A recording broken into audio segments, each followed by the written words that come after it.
I didn't expect to wake up yesterday to the news that the senator from the 22nd district had overnight accused me by name of grooming and sexualizing children in an email fundraising for herself. You say she's a groomer, she supports pedophilia, she wants children to believe that they were responsible for slavery and to feel bad about themselves because they're white.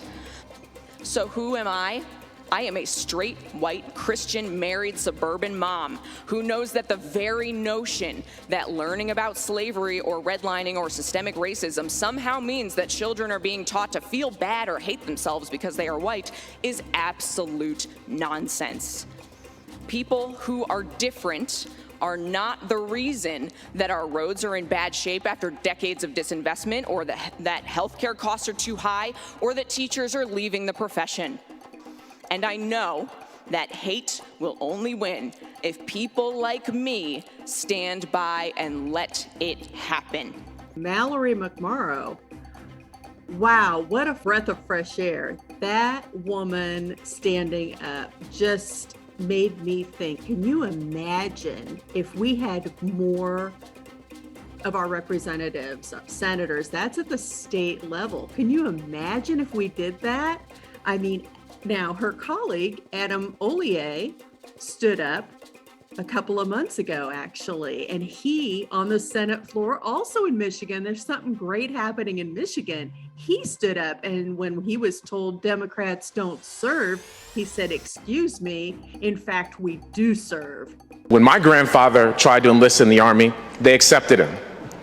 When he said that he wanted to serve, he qualified to be a pilot and began training.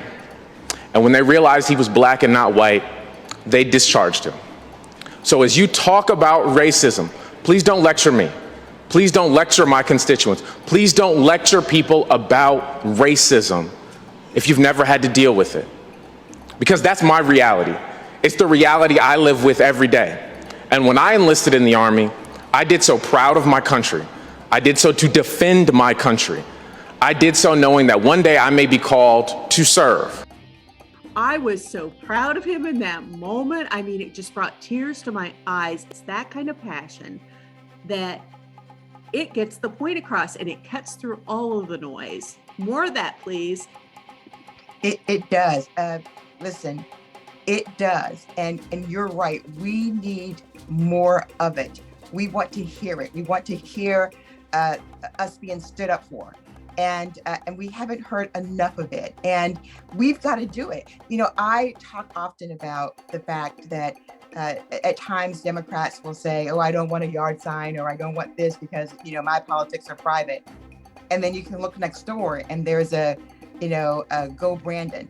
I mean, we don't have to be that mean, but I think that says something about their character. It says something about them. And I think that we should call them out for that. And so our stories are so much better than theirs. They don't have a story. They just have meanness. And I'm not saying that we have to be mean, but there are words that we can use, that there are words to win, and there are words that win.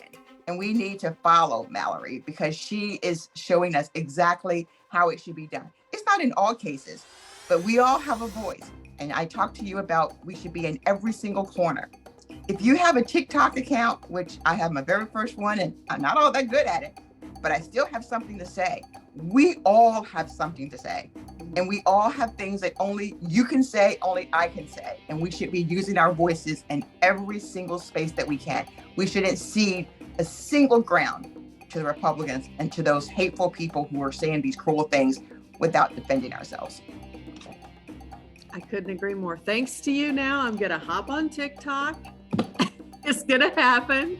I've actually sketched out a few things that I want to say. I have thought, because now that you mention it, I have thoughts that, yeah, I do need to be speaking up, and this is a quick and easy way to do it. So I'm going to learn it. Not going to cede any ground.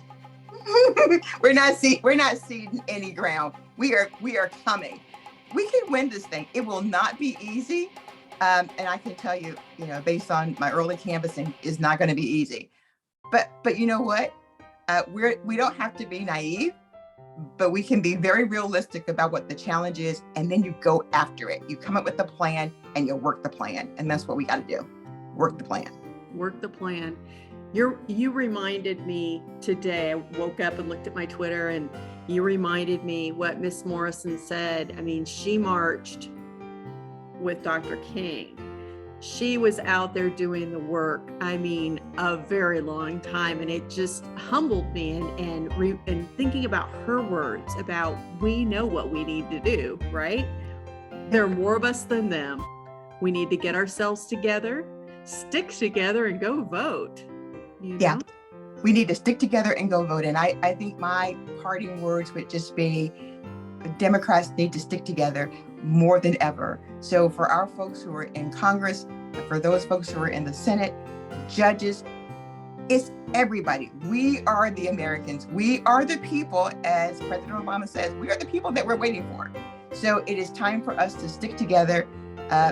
Mallory has given us the plan. She's given us the model to use. And now it's time for us to stand up and use it. The timing just couldn't be better.